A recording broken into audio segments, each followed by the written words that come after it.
Olá, meus irmãos, graça e paz seja convosco. O tema da lição de hoje, terça-feira, 19 de dezembro, nos traz o seguinte título: O Testemunho Fiel de Mordecai. Esse título é bem chamativo porque a gente está tratando de um livro, como eu falei para vocês, que não aparece o nome Deus. A palavra Deus não aparece. E como é que a gente pode ver um testemunho fiel de alguém que não é apresentado nominalmente? Isso nos faz entender o que eu falei para vocês ontem, né? O nome não aparece, mas os testemunhos dos fiéis servos de Deus são apresentados de maneira muito mais vívida do que se fosse descrito simplesmente a palavra do nome de Deus. E aqui a gente encontra no capítulo 3 de Esté, o verso de 1 ao verso 15, um decreto de um rei, onde na verdade o Amã, a gente não sabe ao certo, irmãos, a posição que Amã tinha, mas de acordo com o capítulo 3 do livro de Esté, fala que ele recebeu uma posição de autoridade, uma posição demasiadamente respeitosa. E todos os que estavam ali perante ele curvavam-se diante dele e o prestavam respeito. Agora, nos chama a atenção a questão seguinte: a gente não tem detalhes em relação a esse respeito que será dado, a essa maneira como ele era reverenciado, ou podemos dizer assim, de certa forma até homenageado. O texto diz assim, ó, depois de algum tempo, Xerxes promoveu, Amã, filho de Amedata, o Agagita, e lhe deu posição de autoridade sobre todos os nobres do império. Quando Amã passava, todos os oficiais do palácio real se curvavam diante dele para lhe demonstrar respeito, pois o rei assim havia ordenado. Existem algumas coisas interessantes em relação a essa questão do próprio Amã e o curvar-se diante dele. Primeiro ponto que eu quero deixar claro aqui: não tinha nenhum problema em um judeu se curvar diante de uma outra pessoa de autoridade, de posicionamento. Então, assim, a gente encontra isso, irmãos, quando o próprio Abraão, no capítulo 23, o verso 7 do livro de Gênesis, ele se curva diante dos hititas. E os hititas, ele estava ali, claro, dentro de uma aliança que foi feito com eles por conta do campo de Maquipela, mas ele, com questão de respeito, ele se curva diante dele. Eu separei aqui até alguns momentos. No capítulo 27, o verso 29, na bênção que Abraão profere a Isaac profere uma bênção para Jacó e para Esaú. Na bênção que ele profere a Jacó, ele fala assim, ó, que os teus irmãos se curvem diante de ti. Ou seja, que haja respeito deles para com você. O próprio sonho de José, agora que me lembrei, veio à mente, quando José tem um sonho dos feixes, ele fala assim, olha, o céu, o sol e a lua e as estrelas se curvavam diante de mim. E outra coisa, os feixes também que se curvavam, e depois a gente vê os próprios irmãos de José vão até o Egito e se curva diante de José sem saber quem ele era. Então, assim, a gente entende, existem outros textos que a gente poderia citar em relação a isso, vários textos, que as pessoas se curvavam diante de respeito por ser uma autoridade, mas isso não incluía idolatria, não incluía adoração, nesse sentido, não. Mas o que me chama a atenção é que, por que Mardoqueu não aceitava o reverenciar? Existe um comentário bíblico de Champlin, no volume 3, ele chega a citar o seguinte ponto: existia uma lei onde um benjamita jamais poderia se curvar diante do inimigo seu. Lembrando, Amã, ele era filho descendente de Agag. Agag era um rei amalequita, e os amalequitas, eles eram inimigos de Deus. Então, sendo eles inimigos de Deus, de acordo com esse comentário bíblico, existia essa restrição em que um benjamita, né, de acordo com o livro de Esté 2, verso 5, fala que o próprio Mardoqueu ele era benjamita. Então ele não deveria se curvar diante de um inimigo seu, ou um antigo inimigo que ele tivesse. E só para vocês terem uma ideia, o Heródoto, né, que era um historiador grego, que viveu ali no quinto século, melhor dizendo, ele chega a dar uma descrição que eu achei bem curiosa, a nível de respeito de um para com os outros. Quando passava uma pessoa que fosse persa de autoridade, uma pessoa da média Pérsia, né, a reverência que se era dado a ele era com um beijo na boca. Olha que coisa interessante. Havia também alguns importantes oficiais na corte persa, conhecida como olhos e ouvidos do rei.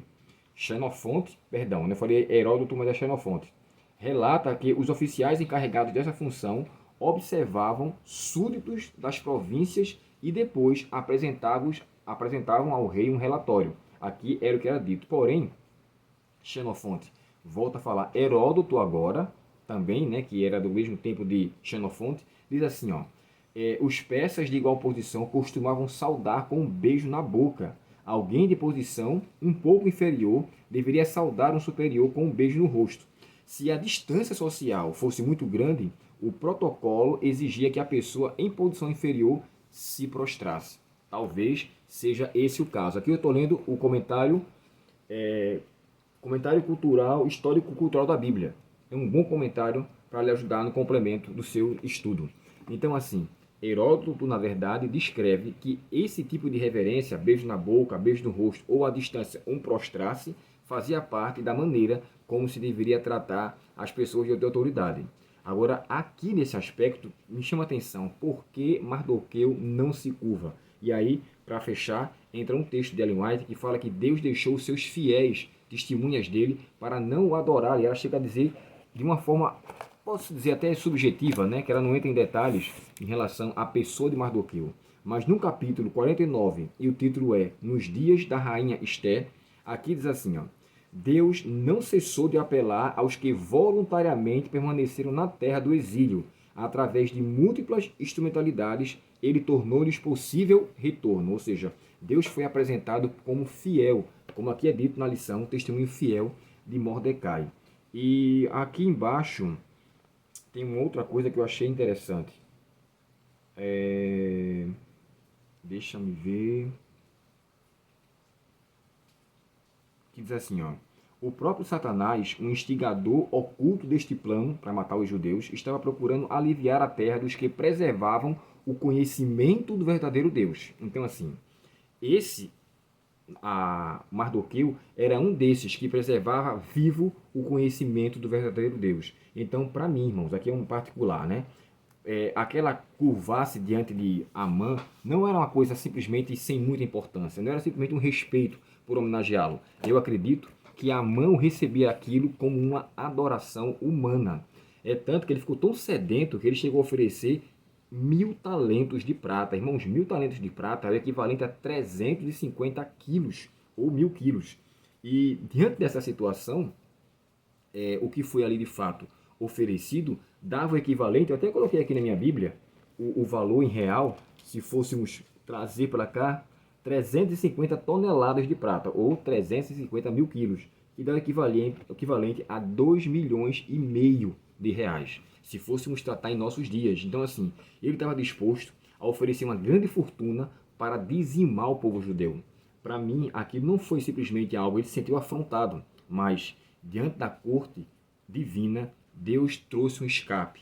É como eu volto a dizer, o livro de Esté não aparece o nome de Deus, mas é evidência do seu livramento, o jejum que se é feito, a fidelidade de Mordecai é muito apresentada. Deus é representado pelos seus filhos, mesmo que ele em sua boca não fale dele, mas viva para ele. Sabe o que me chama a atenção? E eu quero fechar aqui minha conclusão. Essa perseguição, irmãos, aconteceu naquele período lá, muito antigo, e a perseguição irá intensificar. Olha como é que termina a lição de escola sabatina de terça-feira. Quando Amã quis destruir o povo judeu, fez a seguinte descrição deles. Olha só. Existe um povo espalhado e disperso entre os povos em todas as províncias do seu reino, cujas leis são diferentes das leis de todos os povos. Eles não cumprem as leis do rei. Esther 3, verso 8. Um povo cujos costumes são diferentes e que não obedecem às leis do rei, uma receita perfeita para a perseguição. E agora me chama a atenção. Quando a porta da graça estiver bem perto de se fechar e o povo de Deus permanecer vivo a sua fé, como aí diz o nosso irmão e o pastor Hernandes Dias Lopes, ilustrando. A igreja de Deus será fiel quando ela for perseguida? Não. A igreja de Deus será perseguida quando ela for fiel. A perseguição vem como consequência da fidelidade. E assim foi com Mardoqueu. E para mim, a fidelidade de Mardoqueu ao Deus verdadeiro não só estimulou a ira que Amã, de acordo com Ellen White, instigado por Satanás, quis não só matar a ele, mas todo o povo judeu dentro daquela situação. Esse decreto, irmãos, ele vai se repetir. E de forma universal. Ali foi só com a corte da Pérsia. Os habitantes da Pérsia que fossem judeus deveriam ser extintos de fato, mortos. Mas haverá um decreto universal. Então hoje, faça valer a sua fé com Deus e viva à luz de sua presença a cada momento. sem respeitar o seu cuidado, sem dar as costas à sua palavra e fazendo valer o assim diz o Senhor em nossas vidas. E assim, como Deus livrou o seu povo nesse período, que Ele nos livre também do mal que há de vir sobre a terra. Oremos ao Senhor nesse momento. Querido Pai Celestial, muito te agradecemos pelo teu cuidado e pelos livramentos que nos dás. Pedimos a Ti, Senhor, que nos mantenha vivo e com fidelidade a Ti sempre. Que o Senhor dissipe de nossa mente tudo aquilo que não Te agrada e nos dá forças para viver sempre à luz da Tua santíssima presença. Perdoa nossos pecados e obrigado por todas as Tuas bênçãos, em nome de Jesus. Amém. Deus muito te abençoe, um ótimo dia na presença do nosso Pai Celestial e até o próximo estudo, se Deus quiser.